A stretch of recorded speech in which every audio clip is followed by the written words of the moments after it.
Welcome to Poetry Palace TV. I am Thomas Beal, and this is my Diary of a Poet series, episode 22. If you are new, the intent of the show is to read Volume 18, Internal Revolutions, poems I've been writing to my late wife since February of 2020.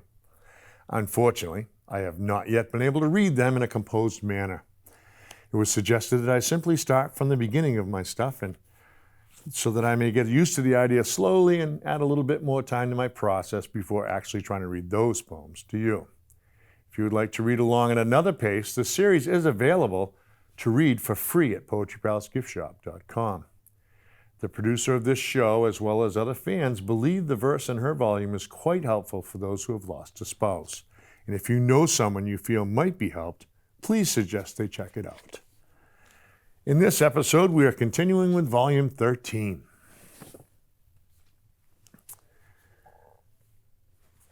Number 1035. The show is over. The 3D glasses of disillusionment give dimension to the appearance. The molehill's mountain of lie, snatched like some Christmas clearance. Depicting pictures of insanity's plea, jury of gestures, court of hindsight, while paparazzi pictures conspire with blind might. Of a generation cyber self-absorbed, technologically elevated, video reality officially elated, and the faux cinema stays loaded while we await the happy ending, knowing the chains that keep us blinded by our pretending. Number 1036, Ode to Our Cruise. I wake up late, it's Thursday. The sun is about to rise. Valentine's hindsight shadow places love's gleam in my eyes. There are 3 others awake. We stand by the lifts in line, with promenade promises of Java for feeling fine. The ship rocks in the trade winds, fog dances on distant swells, as Deck 11 is incensed with beautiful breakfast smells. All of the shops will be open, the pool, hot tubs in each bar, burgers, fries, and shakes to serve at yesteryear's dining car. Should we take in a movie or bask in summer sun's glow? Suppose it does not matter, because next cruise we will know. Not a gangway for walking, obligations bounty blank. I must admit, I wondered if bad rhyme would risk a plank. Barely a bill left to lose, the wheel continues to spin. Tables of cards and dice and chips and odds that increase with gin. Dinner companions poolside, that couple met on the aisle. Chambermaids bubbly, waitresses contagious smile. Reminiscing that grateful, I felt each return from shore. Every time they moved my room, they left it on the same floor. Regrets here so infrequent, can barely notice the void. Just karaoke seldom and no listing of Pink Floyd. A brilliant day for ocean and future friends I must meet. Could a stage and an audience make this day complete? Number 1037, 2 Puerto Rican sisters. The Philadelphia snowfall, having canceled flights in San Juan, left 8 hours of line standing, no pillow to rest upon. Midway through tomorrow's flight list, dragging luggage of a week's cruise, tourism's desk full of strangers found a comfortable place to snooze. A taxi ride and a bellhop deposited us in our room, where they're placed without family or friend, no obvious part to assume. Bebo's Cafe was room service, though we chose to stroll for the dine. There, finding the seats were all full. This time, there was standing in line. Small talk revealed a companion, at least till her table was called. Returning moments from exit, by invite our wait was dissolved. Sylvia became our escort to a corner table for four. An introduction to Emma, the loneliness sunk into yore. They told of decades of living that had led to Jersey and back, recommending fried bananas, the option for which had no lack. Toasting with El Presidente, we exchanged addresses and phone, parting with warm hugs and kisses, our friendship so quickly had grown. The mishap now seen as a blessing, a date set for next year to meet.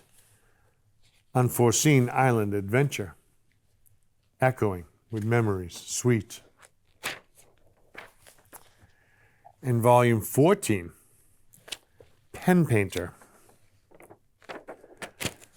2003. Dear reader, here we are again, or there you are again here.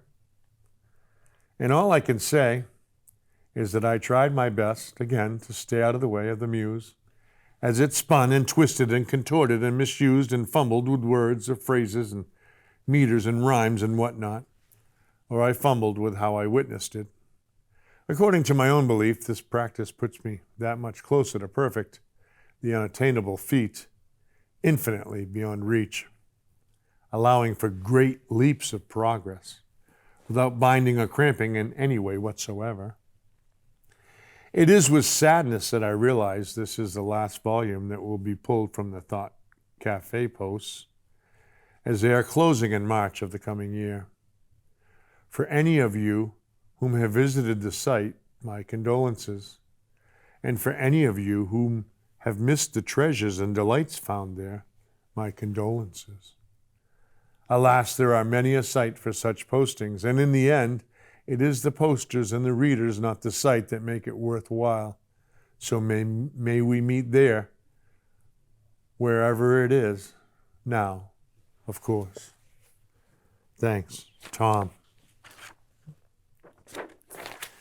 Number 1038, Tea Time?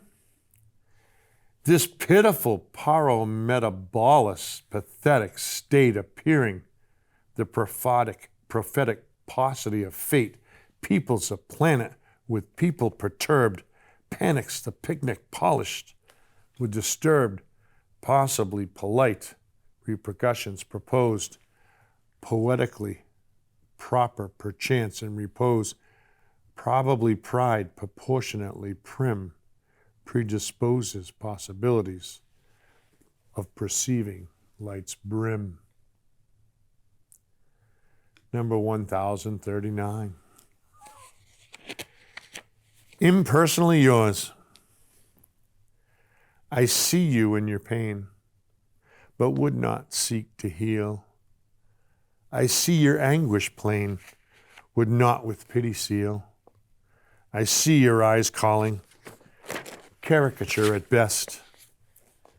I see pain rain falling by your distance caress. I see the temptation to bring my comfort in. I stick to my station with its echoes of sin. I see and am grateful to witness such a bloom, ever here and waitful as you rise from your tomb. Number 1040, diagnosis. What can one say when a friend is diagnosed and there is no hope of cure? Just spend a day, try to be the greatest host, for love is the only sure. Number 1041, the passing of a preacher's kid. Fundamentally brainwashed, incidentally fried, most specifically hogwashed, false prophecy cried, temperamentally pain-moshed, theoretically died, accidentally pride-poshed, circumstantially wide, so historically blundered, so hysterically blind, so apparently plundered, one feels mortally lined. Systematically suicidal, blades and blood unseen. The reflection of light is so tidal, it ebbs at the edges of clean. Number 1042. When the dust settles.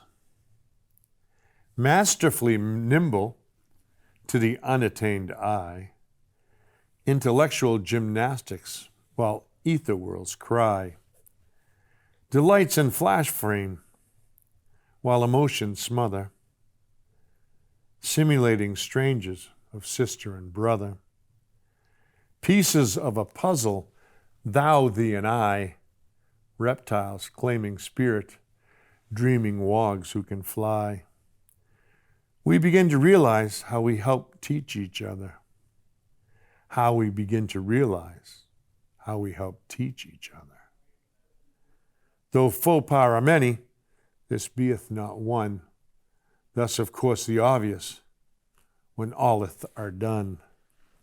Archaic renditions of post-neo thought, pages and pages of what blood never bought. Invisibly perfect, indelibly blue, irrevocably honest, at heart, me and you.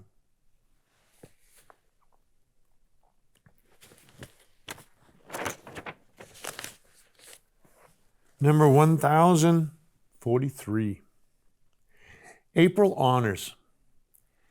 It's the eve of your 54th birthday, and someone more versed than I ought to write you a moving sonnet, fragrant with the wonders of your past, honoring the depth of motherly devotion which safely harbored your 3 children and nurtured them gently into their own lives.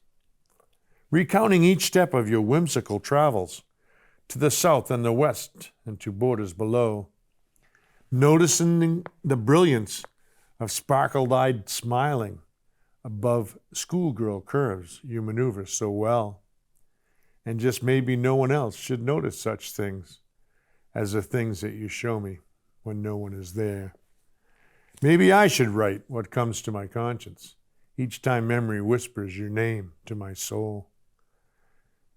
That chill like a shiver that flows through my being each time I realize my beautiful wife. Maybe I should just write that I totally love you and you have quite simply made my whole life. Number 1044. Sitting, watching the cursor mark blink on a screen made without ink, wondering what words will come if I can give the poet its due. The stenographer in Muse's court, awaiting a verdict neither heartless nor short, while invisible jurors combine with their chant of a deadlock between I want and can't.